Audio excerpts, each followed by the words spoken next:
में विनियोग किया जाता है। कहा जाता है ये कथा है कि भगवान विष्णु के सो जाने पर मधु और कैकव को मारने के लिए कमल जन्मा ब्रह्मा जी जिनका स्मरण किया था उन महाकाली देवी का मैं सेवन करता हूं। वे अपने 10 हाथों में खड्ग चक्र गदा पान धनुष परिघ शूल भुजंडी मस्तक और शंख धारण करती है। उन भगवती पराशक्ति के 3 नेत्र हैं। वे समस्त अंगों में दिव्य आभूषणों से विभूषित है। उनके शरीर की कांति नीलमणि के समान है तथा वे 10 मुख और 10 पैरों से युक्त है। बोले महाकाली माता की। मार्कंडेय जी कहते हैं, मार्कंडेय ऋषि को जो बोल रहे हैं कि सूर्य के पुत्र सावर्णी जो आखिर मनु कहे जाते हैं उनकी उत्पत्ति की कथा विस्तार पूर्वक करता हूं, सुनो। सूर्य कुमार महाभाग सावर्णी भगवती महामाया के अनुग्रह से जिस प्रकार मनवंतर के स्वामी हुए वही प्रसंग मैं सुनाता हूं। पूर्व काल की बात है, बहुत समय पहले की बात है जी। 184 मनवंतर में सूरत नाम के एक राजा थे। एक महान राजा थे जिनका नाम था सूरत, जो चैत्र वंश में उत्पन्न हुए थे। उनका समस्त भूमंडल पर अधिकार था। वे प्रजा का अपने औरों से पुत्रों की भांति धर्मपूर्वक पालन करते थे। तो उस समय कोरा विध्वंसी नाम के क्षत्रिय उनके शत्रु हो गए। राजा सूरत की तंत्र बहुत प्रबल थी, बहुत प्रबल। एक राजा है भाई, गुलाम राजा तो उसकी तंत्र पूरी अच्छी होनी चाहिए, परंतु फिर भी उनका शत्रुओं के साथ संग्राम हुआ। जबकि कोरा विध्वंसी संख्या में कम थे तो भी राजा सूरत युद्ध में हार गए। कौन जादू जी की मेरे से सामने वाला 3-4 आदमी और हम 12 आदमी, पर फिर भी हम हार गए। तो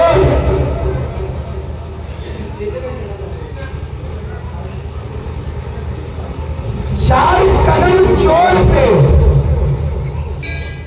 4 कदम जोर से और 14 कदम लटखोर से और 74 कदम चुगलखोर से सावधान रहो, सावधान रहो। 4 कदम जोर से, 14 कदम चुगलखोर से और 74 कदम, 4 कदम जोर से, 14 कदम लटखोर से और 74 कदम चुगलखोर से सावधान रहो। जब अपना ही व्यक्ति चुगलखोर हो जाता है ना, 12 आदमी को 12 लाख सैनिक करेगा, उसको 4 आदमी मिलकर मारेगा। इसलिए कोटे करो श्रृंगार किया मेरा आनंद। श्रृंगार किसके लिए किया जाए, किस पर विश्वास किया जाए? सब तो मुक्त बातें नहीं होता है। किस पर करना है तो इस पर करें। तो वही राजा सूरत हार गए। तब वे युद्ध भूमि में अपने नगर को लौट आए और केवल अपने देश के राजा होकर रहने लगे। पहले वो चक्रवर्ती राजा थे, चक्रवर्ती का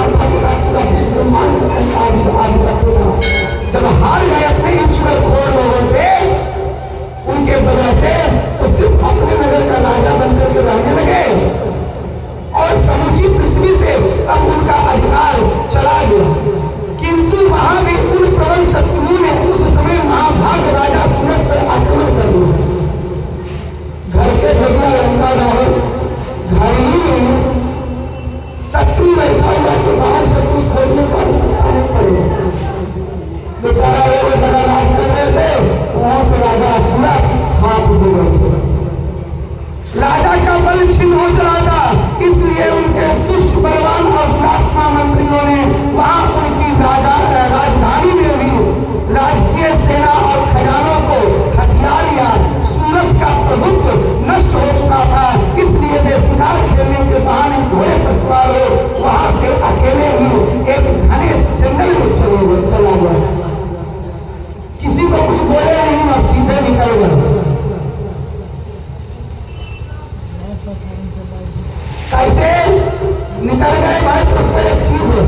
आसन पर डट के करती है हिसाब सभी का, एक आसन पर डट के।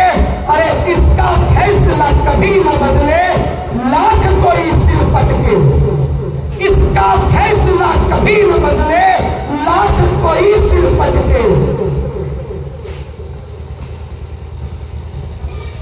होता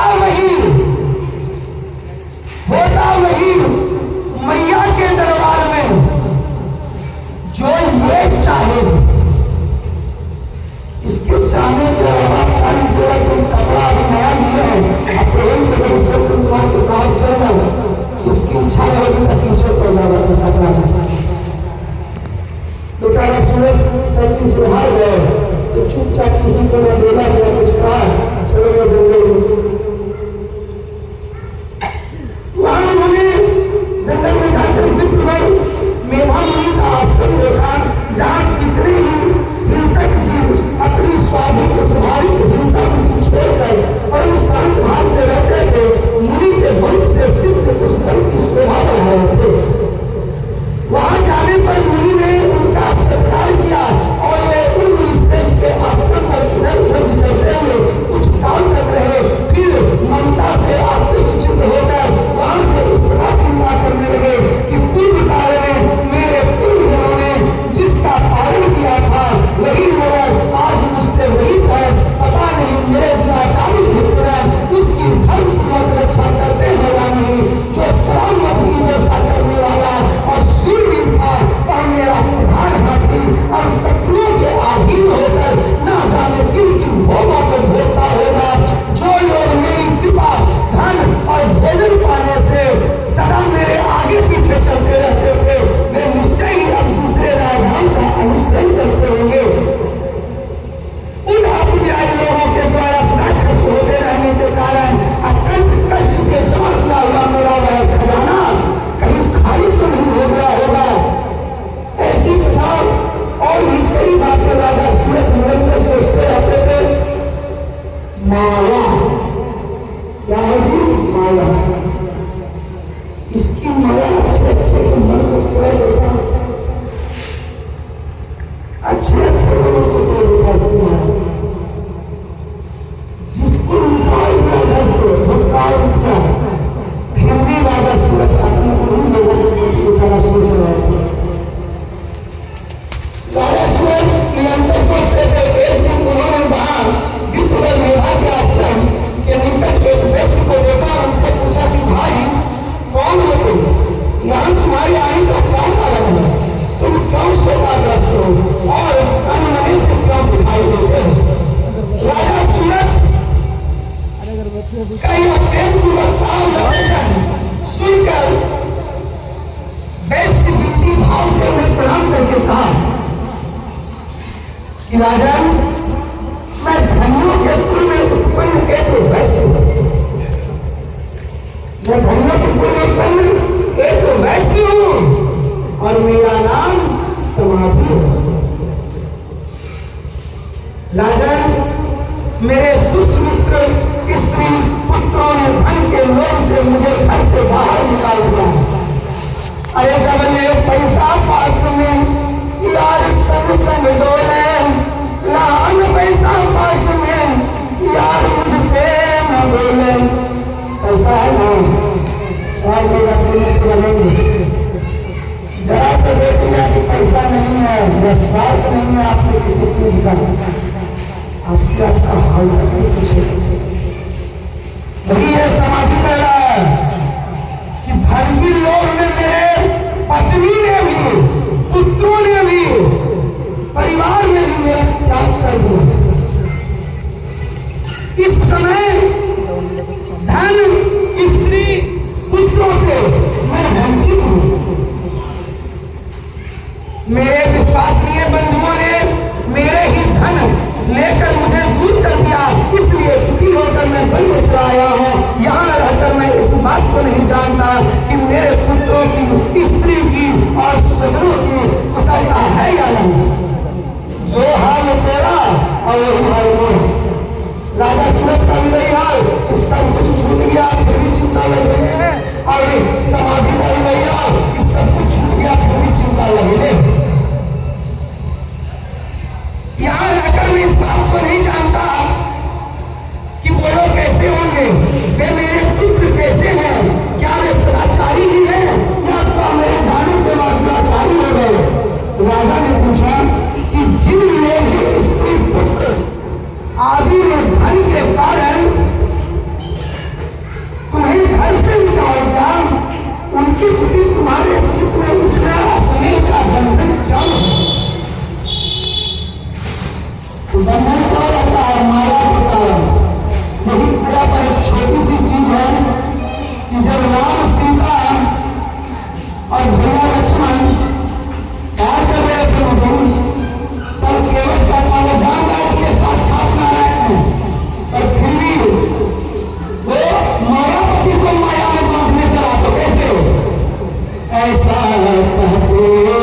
एक नारी का बोझ कठिन है, अरे कैसे झेलूंगा तो दो नारी, ऐसा कहते हम सब लोग कि जादू घर पर है तुम्हारी। क्या बोलता है कि कम से कम हम आपका चरण बढ़ा के देखना चाहते हैं कि आपके चरण में जादू तो नहीं रहा है, और उसको पी के देखेंगे राम जी कि हमको कुछ होता तो नहीं है। पत्थर स्त्री बन गई आपका पैर छूने से हमको कुछ, मगर वो कितना चालाक बन रहा था। कम से कम श्री चरणों का जल ग्रहण करने को तो मिलेगा, श्री चरणों का जल ग्रहण करने को तो मिलेगा, इससे बड़ी सौभाग्य का। तो माया ही इंसान को जगाता, और वही माया बेचारा समाधि, और वही माया बेचारा राजा सूरत को जगड़े हुए। वैश्य बोला आप मेरे विषय में जैसी बात करते हैं वो सब ठीक है, किंतु क्या करूं मेरा मन निष्ठुरता नहीं धारण करता है।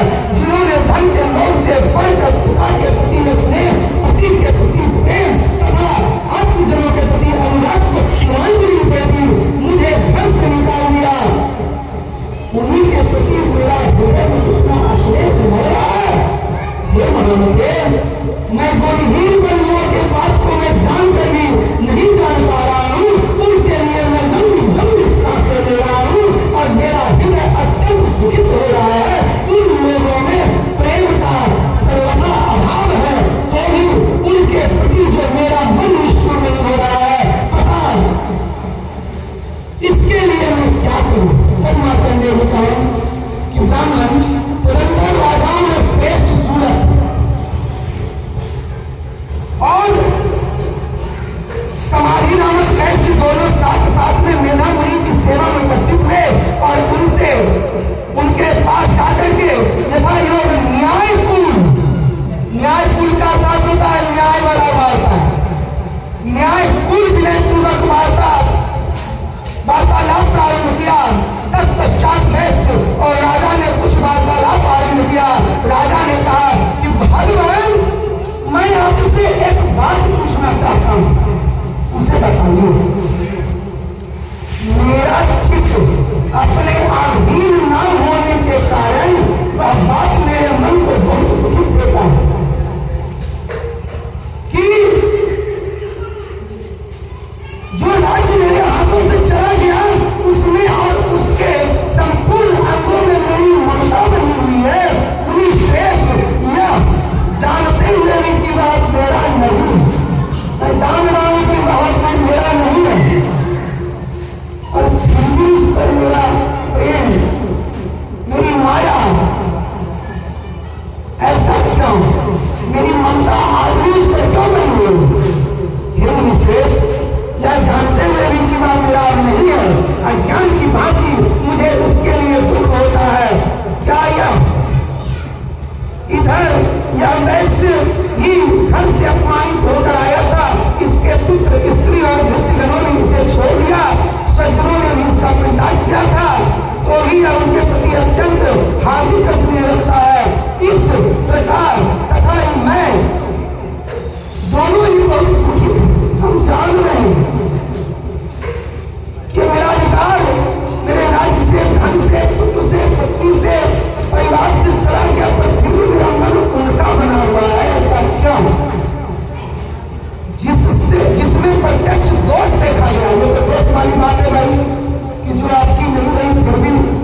शोर मचाता, मेरी मैया के दरबार में सब लोगन का खाता। मेरी मैया के दरबार में सब लोगन का खाता। समझदार को चुप रहना चाहिए, अब वो शून्य इंसान को भटके रहना देना चाहिए। जाओ तुमको जो करना करो। इसी प्रकार से सबके लिए अलग अलग है। कुछ पुरानी फिल्म नहीं देखते हैं तो कुछ रात में नहीं देख पाते हैं, और कुछ ऐसे ही प्राणी है जो दिन और रात दोनों में बराबर देख पाते हैं, तथा कुछ जीव ऐसे हैं जो रात्रि में भी बराबर देखते हैं। या ठीक है कि मनुष्य समझदार होते हैं, किंतु केवल यही ऐसे नहीं होते। सिर्फ मनुष्य समझदार नहीं है, पशु पक्षी मृग आदि सभी प्राणी समझदार होते हैं। मनुष्यों की समझ भी वैसी ही होती है जैसी उन मृग और पक्षियों की होती है, तथा जैसी मनुष्यों की होती है वैसी ही उन मृग पक्षी आदि की होती है। यह तथा अन्य बातें भी प्रायः दोनों में समान ही है। समझ होने पर भी उन पक्षियों को तो देखो, ये स्वयं भूख से दूर होते हुए भी मोहब्बत बच्चों की चोंच में कितने चाव से अन्न के दाने डाल रहे हैं। हे नरश्रेष्ठ, क्या तुम नहीं देखते कि ये मनुष्य समझदार होते हुए भी लोग न सकते किए हुए उपकार का बदला पाने के लिए कुत्तों को इलाजा करते हैं। एक पक्षी अपने बाल बच्चा का सेवा करता है तो उसको ये पता है कि ये अपना एक हो जाएगा और मेरा तो दोबारा हमारे पास नहीं आएगा, तो निस्वार्थ भाव से उसको चुकाता है। और मनुष्य अपने बेटा बेटी को इसलिए पढ़ाता है ताकि बड़ा होकर के कमा के हमको सेवा करेगा। विश्वास नहीं करना चाहिए। पक्षियां पशु हम सभी से ज्यादा समझदार होते हैं। इससे पशु अपने कर्म पर भरोसा है, अपने तन से जन्मे हुए व्यक्ति पर भरोसा मत करो। कब तक नहीं, जब तक एक समय सीमा। जैसी जैसी मनुष्यों की बुद्धि होती है वैसी उनकी पक्षी आदि की होती है। अन्य बातें भी प्राय दोनों में समान ही है। समझ होने पर भी इन पक्षियों को तो देखो वो स्वयं भूख से पीड़ित हुए मोर बच्चों की चोंच में कितनी चाव से दाने डाल रहे हैं। हे नरश्रेष्ठ, क्या तुम नहीं देखते कि वे मनुष्य समझदार होते हुए लोग अपने किए हुए उपकार का बदला पाने के लिए पुत्रों की निराशा करते हैं। यद्यपि उन सब में समझ की कमी नहीं है, तदपि वे संसार की स्थिति जन्म मरण की परंपरा बनाए रखने वाले भगवती महामाया के भाव द्वारा ममता में भव से युक्त हो के कार्य करते हुए हैं। इसलिए इसमें आश्चर्य नहीं है और ना आश्चर्य करना चाहिए। जगदीश्वर भगवान विष्णु की योग निद्रा जो भगवती महामाया, उन्हीं से यह जगत मोहित हो रखा। हम लोग जानते हैं कि एक न एक दिन हमको आपको सबको जाना और फिर भी अपने जीवन को जीते हैं, एक लक्ष्य को रखते हैं। तो ये भगवती महामाया के द्वारा होती है, उन्हीं से यह जगत मोहित होता है। हे भगवती महामाया देवी ज्ञानियों के चित्त को बलपूर्वक खींच कर माया में डाल देते। चाहे वो जब बड़ा ज्ञानी रहेगा, ये चाहेगी तो उसको माया में डाल देगी, मूर्ख बना देगी उसको कि दोनों माया आपके पास जान लो। मेरी संपूर्ण चराचर जगत की सृष्टि करती है। महामूर्ख कालिदास, उनसे बड़ा मूर्ख कोई हुआ नहीं। अगर पेड़ का चावल काटते थे तो गिरा के बैठते थे, वही निकालते थे और गिर जाते थे खुद। जब उनकी परमेश्वरी कृपा की तो उनका नाम सही ज्ञानियों में सर्वश्रेष्ठ प्रथम स्थान पर आ गया। सर्वज्ञाता कालिदास, ये वो है, ये वो पराशक्ति है, ये वो महामाया है। वे ही जगन्ना प्रसन्न होने पर मनुष्यों की मुक्ति के लिए प्रदान देती है। और वे ही प्राविद्या का कार्य होता है जो आपकी और मेरे सोच से परे हो, जिसको आप सोच भी नहीं सके, बुद्धि काम नहीं करे, इतनी क्षमता है इसकी माया की। वो प्राविद्या संसार बंधन और मोक्ष की हेतु भूता सनातनी देवी का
प्रभु और एक का नाम कर्तव्य।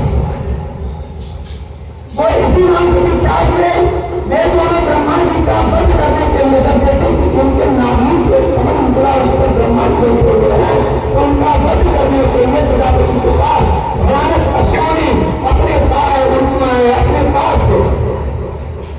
भयानक पशुओं ने अपने पास शस्त्र लेकर भगवान ब्रह्मा जी के पास पहुंचे।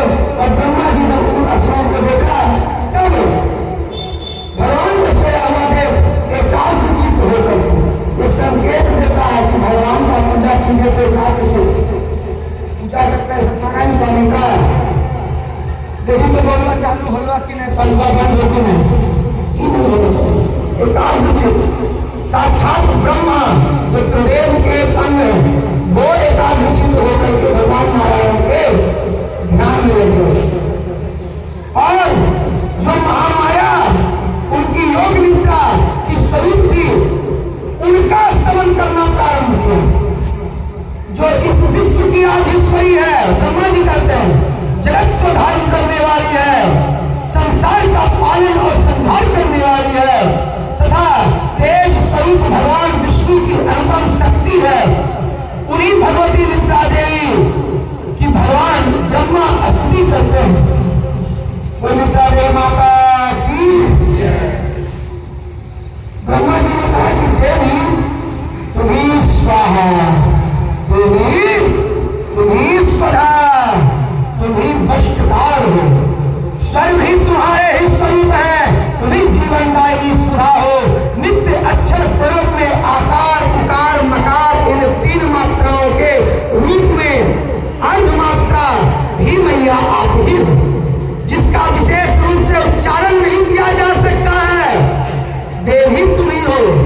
हम लोग एक एक शब्द में बोलते हैं वो माँ है। देवी तुम्ही संध्या सावित्री परम जननी हो। देवी तुम्ही इस विश्व को धारण करती हो, ब्रह्मांड को धारण करती हो। तुमसे ही इस जगत की सृष्टि होती है, तुमसे ही इसका पालन होता है और सदा तुम्ही कल्प के अंत में सबको अपना रास बना लेती हो। हे जगन्मयी देवी, इस जगत की उत्पत्ति के समय तुम सृष्टि रूपा, पालन काल में तुम स्थिति रूपा और कल्पांत काल के समय तुम संहार रूपा। तुम्ही महाविद्या, महामाया, महामेधा, महास्मृति, महारूपा, महादेवी और महासूरी हो। हे देवी, तुम्ही तीनों गुणों को उत्पन्न करने वाली सबकी प्राकृति गुण तीन प्रकार के सत्य, ये तीन गुणों को नियंत्रण करने किया है। भयंकर काल रात्रि, महारात्रि और मोह रात्रि ही तुम्ही मां, तुम्ही श्री, तुम्ही ईश्वरी, तुम्ही हिंग और तुम्ही बोध स्वरूपा बुद्धि हो। लज्जा, पुष्टि, पुष्टि, शांति और क्षमा भी तुम्ही हो। तुम खड्गधारणी, सूर्यधारणी, घोर रूपा का गदा, चक्र, शंख, धनुष धारण करने वाली हो। बाण, भुजंगी और हरि ये भी मां तुम्हारे ही अस्त्र हैं। तुम सौम्य और सौम्यांतर है। इतना भयंकर रूप के बाद मां तुम सौम्य हो कि बढ़िया बढ़िया कोई भी इंसान भी देखे जाता है तो इंसान को तुम सौम्य हो और सौम्यांतर है। इतना ही नहीं, जितने भी सौम्य एवं सुंदर पदार्थ हैं, जितने भी सुंदर पदार्थ हैं, थोड़ी सी बात करेंगे तुम्हारा कितना मेकअप इंसान कर देगा, कितना नहीं तुम्हें अब फाउंडेशन लगा लो, ये सामने है।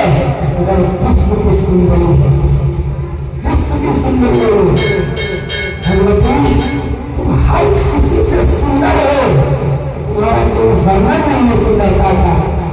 मां उन सब की अपेक्षा तुम अत्याधिक सुंदरी हो, जिसका हम सोचते हैं बहुत सुंदर चीज है, इसकी अपेक्षा से भी तुम लाख गुना सुंदर हो।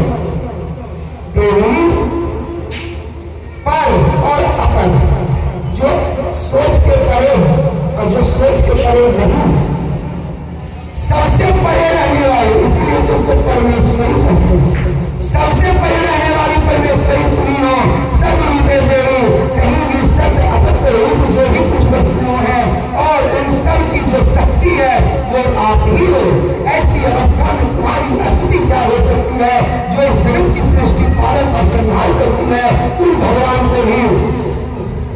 जब तुमने निद्रा के अधीन कर दिया साक्षात नारायण को तुम निद्रा में डाल सकती हो मां, तब तुम्हारी असली करने में यहाँ कौन सा मंत्र हो सकता है?